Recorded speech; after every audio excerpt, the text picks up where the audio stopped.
오늘 우리에게 주시는 하나님의 말씀은 요한복음 1장 29절에서 42절까지의 말씀입니다.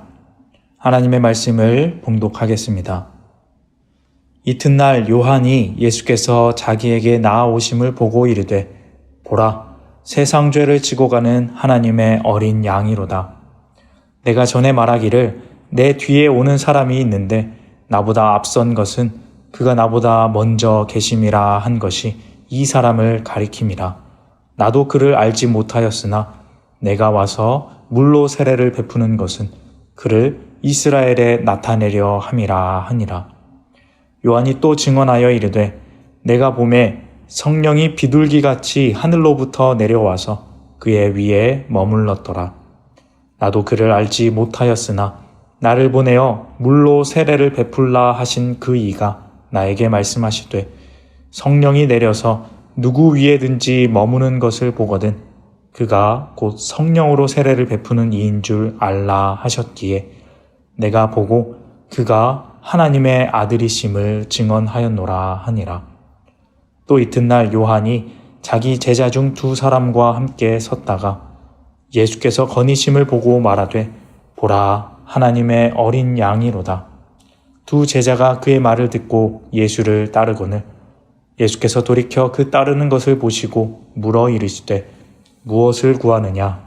이르되 랍비여 어디 계시오니이까 하니 랍비는 번역하면 선생이라. 예수께서 이르시되 와서 보라. 그러므로 그들이 가서 계신 데를 보고 그날 함께 거하니 때가 10시쯤 되었더라. 요한의 말을 듣고 예수를 따르는 두 사람 중에 하나는 시몬 베드로의 형제 안드레라. 그가 먼저 자기의 형제 시몬을 찾아 말하되 우리가 메시아를 만났다 하고 메시아는 번역하면 그리스도라. 데리고 예수께로 오니 예수께서 보시고 이르시되 내가 요한의 아들 시몬이니 장차 게바라 하리라 하시니라. 게바는 번역하면 베드로라. 아멘. 10년 전쯤에 프랑스 파리의 센강을 거닐었던 적이 있습니다. 소문으로만 듣던 그 센강을 계획 없이 목적 없이 무작정 걸었습니다. 센강의 이야기는 많이 들어봤지만 서울의 한강을 많이 봐서 그런지 생각보다 크지 않았습니다. 하지만 에펠탑을 배경으로 비춰지는 센강의 모습은 어느 각도에서 보아도 매력적이었습니다. 센강의 주변에는 이것저것 잡다한 것을 파는 길거리 상점들이 많이 있었습니다. 골동품들, 책들, 장신구들, 기념품들, 그런 것들을 파는 작은 노점상들이 쭉 늘어선 강변을 정처 없이 걸었는데 어느 순간 갑자기 길을 잃은 것 같았습니다. 강변은 사라지고 나무들이 무성하고 알 수 없는 괴상한 건물 벽들에 둘러싸여 버렸습니다.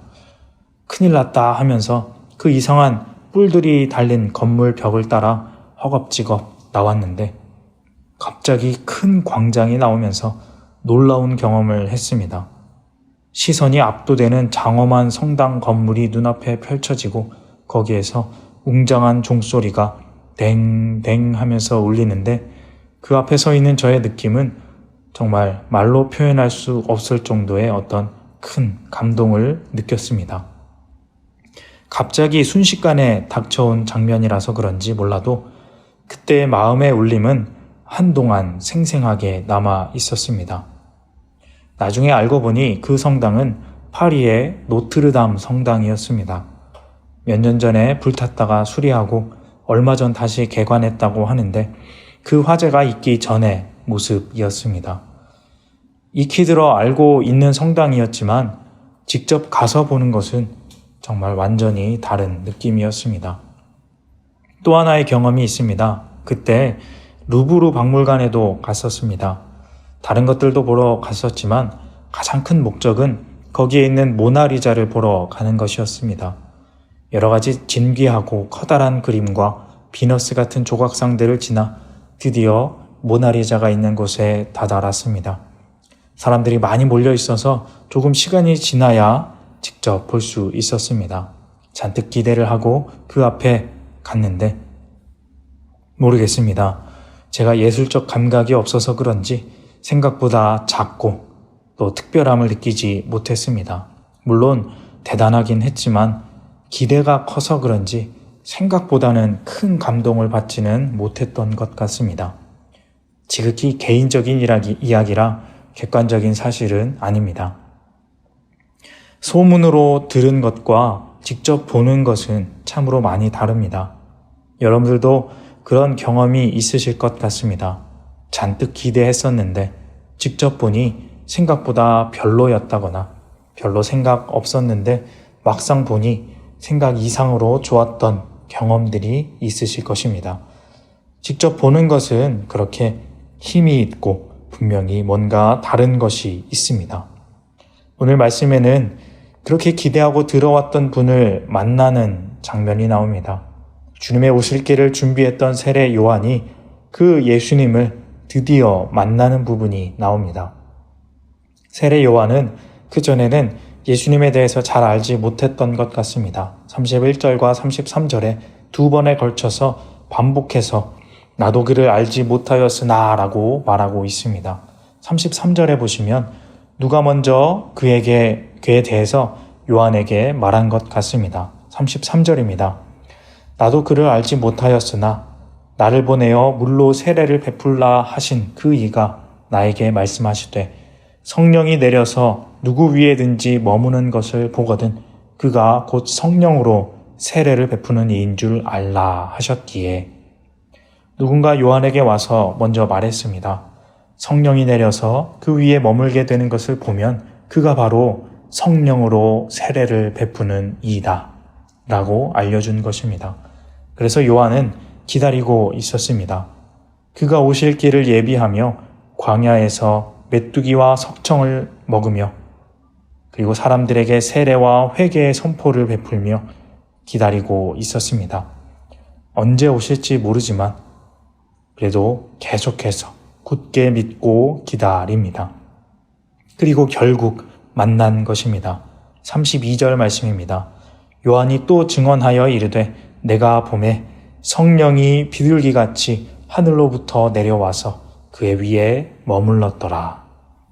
과연 들은 대로 아니 들은 것보다 더 위대하고 영광스럽게 성령이 그 위에 머무는 사람이 있었습니다. 요한은 그 순간이 감동이 되고 마음에 새겨졌습니다. 지금까지 살아왔던 자신의 인생의 목적, 방법이 그분을 위한 것이었는데 직접 만나니 정말 그러했습니다. 오히려 더 선명해졌습니다. 그래서 그의 인생은 더욱 담대해졌습니다. 그리고 오늘 다시 한번 예수님을 보고 말합니다. 이 세상에서 예수님을 이렇게 정확하고 간결하게 표현한 말은 없습니다. 이 한 문장에 모든 것이 들어 있습니다. 29절입니다. 이튿날 요한이 예수께서 자기에게 나아오심을 보고 이르되 보라 세상 죄를 지고 가는 하나님의 어린 양이로다. 세상 죄를 지고 가는 하나님의 어린 양.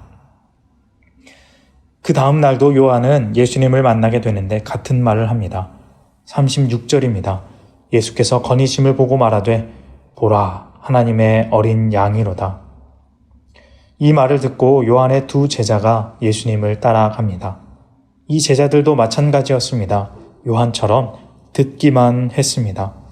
자기 스승에게 이 세상의 구원자 그리스도에 대해서 많이 들었을 것입니다. 하지만 보지는 못했습니다. 경험하지 못했습니다. 그래서 예수님을 따라가서 묻습니다. 랍비여 어디 계십니까? 그랬더니 예수님이 말씀하십니다. 39절입니다. 예수께서 이르시되 와서 보라. 그러므로 그들이 가서 계신 데를 보고 그날 함께 거하니 때가 10시쯤 되었더라. 와서 보라. 보는 것, 보고 함께 거하는 것, 그것은 확실합니다. 그들은 그 길로 예수님께 가서 예수님과 거하고 예수님과 대화를 나눕니다. 그리고 그들의 마음이 변합니다. 그 중에 하나가 안드레였는데 이 안드레가 형제 베드로에게 이렇게 말합니다. 41절입니다. 그가 먼저 자기의 형제 시몬을 찾아 말하되 우리가 메시아를 만났다 하고, 랍비에서 메시아, 그리스도로 호칭이 바뀝니다. 들었던 때와 또 직접 보고 만나고 나서의 차이가 대단한 것입니다. 직접 만남이 이 세례 요한의 인생을 더욱 확실하게 했으며 제자들의 고백을 변화시킨 것입니다. 예수님을 직접 만남이 그들에게 얼마나 중요한 일이었는지 알려주고 있는 것입니다. 사랑하는 성도님 여러분, 우리에게도 이 예수님을 직접 만나는 것이 중요합니다. 직접 만나는 것, 예수님에 대해서 들려주는 사람은 많습니다. 지금 이 순간 저의 설교도 그렇고 찾아만 보면 세상에 예수님에 대한 설교들은 엄청나게 많습니다. 예수님은 이러시다, 예수님은 저러하시다. 듣는 것은 잘할 수 있습니다. 하지만 직접 만나는 것은 다릅니다. 내가 정말 인격적으로, 개인적으로 예수님을 직접 만나야 합니다. 누구의 예수님이 아니라, 저 사람의 예수님이 아니라, 어느 목사님의 예수님이 아니라 나의 예수님, 나의 손을 잡고 함께 가시는 예수님을 만나고 그분과 동행해야 합니다. 그러면 우리의 삶이 바뀝니다. 생각지도 못했던 감동과 기쁨이 있습니다. 인생이 달라질 것입니다. 예수님을 만나시기 바랍니다. 기도함으로, 말씀에 거함으로 그 나의 예수님을 인격적으로 만나서 그분과 이야기 나누고 동행함으로 삶의 변화를 경험하시기를, 감동과 기쁨이 날마다 가득한 귀한 성도님들 다 되시기를 주님의 이름으로 소망합니다. 기도하겠습니다. 하나님 아버지, 감사합니다. 이 땅에 오셔서 세례 요한과 제자들을 만나주시고 많은 사람들에게 감동을 주셨던 예수님, 감사합니다. 이제 나에게도 오셔서 그 감동의 만남이 나에게 있게 하여 주옵소서. 다른 누군가에게 듣고 그들의 예수님을 전해 듣는 것이 아니라 이제 나를 만나주시고 나와 함께 하시는 나의 예수님이 되게 하시고 그 예수님을 전하는 삶을 살아가는 나의 삶이 되게 하여 주옵소서. 예수님과 동행함으로 감동과 기쁨이 넘치는 삶 살아가게 하옵소서. 예수님의 이름으로 기도합니다. 아멘.